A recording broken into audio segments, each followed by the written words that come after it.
الرحمن الرحیم شروع کوم په نوم دی الله چې ډېر لوی مهربان دی.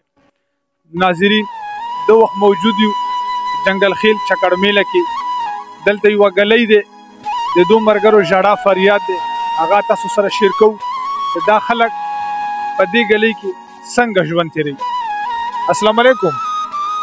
وعلیکم السلام. ورور جان نما دې څه ده او د کوم ځای؟ امیر خان جنگل خیل سره تعلق لرو چکړ میلې کې. جی د ګلۍ برۍ کې څه ویل غواړي؟ د ګلۍ برۍ کې د 2004 نه د خلک دا ګلۍ بده شوې ده. سنټرانو ګوتونو ولا ممبرانو ټول رسی ووټ ورکو ووټ په خډیر ده. خو هر سړی دا راته فریاد وکړي چې ووټ راکوي موږ ته ووټ راکوي موږ ته ووټ څه ورته ویل خو بې پته نه لګي. نو مهرباني وکړي دا موږ د واټ چیرمنانو ته ممبرانو ته دا درخواست کوو چې راشي د ګلۍ حالت خپله وګوري. دا په یو بل هغه باندې نه کېږي چې کسان راشي ولاړ شي ووټ ته خپله راشي نور نه وي. نو مهرباني دې وکړي را دې شي د حالات خپله وګوري. موږ ته بجلي او ګیس والا ډېر سخت تکلیف ده او د لیر کچا د لختیا وګورئ ماشومان پکې نشي تلل زنانه پکې نشي تلل څوک منځ ته نشي تلل. نو مهرباني دې وکړي موږ ته راشي د باندې کار شروع کړي. مهرباني دا یو بل ماما هم ولاړ دی د سره بین خبرې اترې کوو چې دا مشر د دې ګلۍ برۍ کې څه ویل غواړي. السلام علیکم. وعلیکم السلام. وعلیکم السلام. لالا نما دې وښیه او ګلۍ برۍ کې څه ویل غواړي؟ ما خیر وردنه قربان شو مې ربخوان دی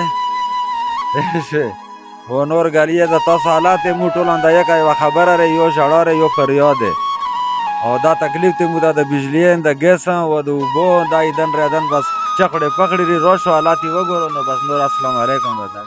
مهرباني بل مامان ډېرې ښې خبرې وکړې. دا یو بل ملګري سره هم سوال جواب کوو. السلام علیکم. وعلیکم السلام.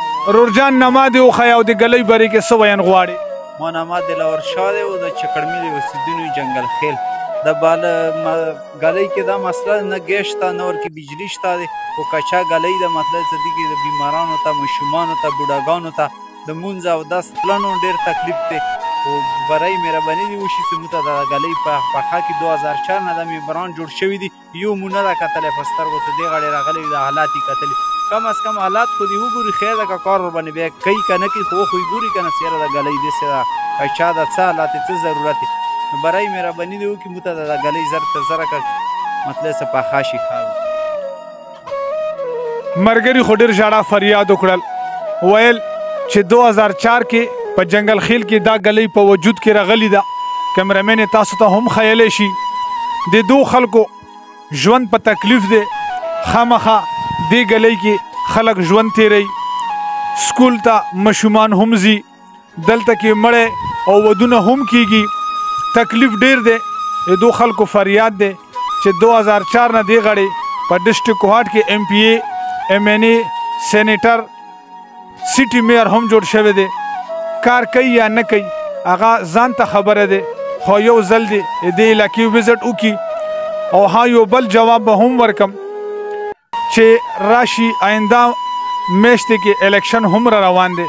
کوم ملګري د الیکشن خواهشمند دي هغه د خامخا راشي یو ځل د دو خلکو سره ملاقات وکړي د دو خلکو ژوند دی وګوري د دو خلکو ژړا فریاد دی واوري سخت حالاتو کې ژوند سبا کوي.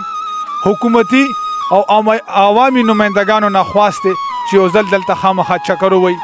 کیمرامین نظراب اورکزۍ سره طاهر شاه طاهر ته اجازت. الله پامان.